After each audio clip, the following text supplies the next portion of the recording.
Принцеса бях, но нямах свое царство. Изгубих се в диви лесове. Прокудиха ме женското коварство и злобата на моите врагове. Преследваха ме после дълго още, съдираха ме драките с ръце.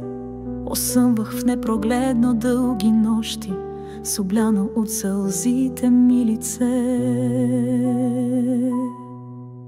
Говорих си с дивите животни, притихнали до моите нозе.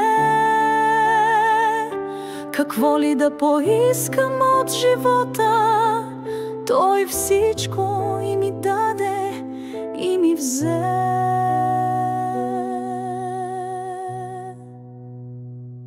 Защо ми е потребна красотата? Навярно украсява моя лик, но скритото дълбоко в душата невидимо ли е в този миг?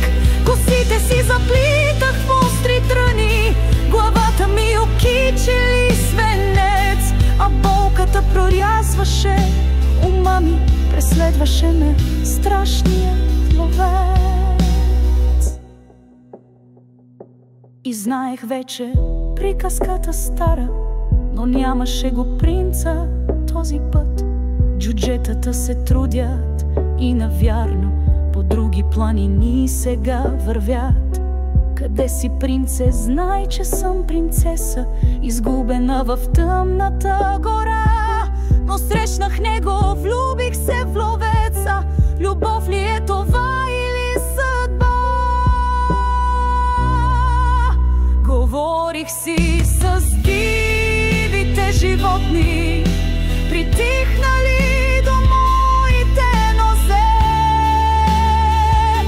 Какво ли да поискам от живота, той всичко и ми даде и ми взе.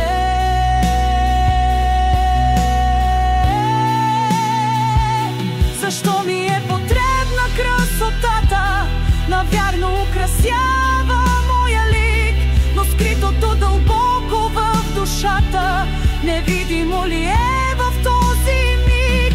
Косите си заплитах в остри тръни, главата ми окичили свенец, а болката прорязваше ума ми, преследваше ме страшния ловец.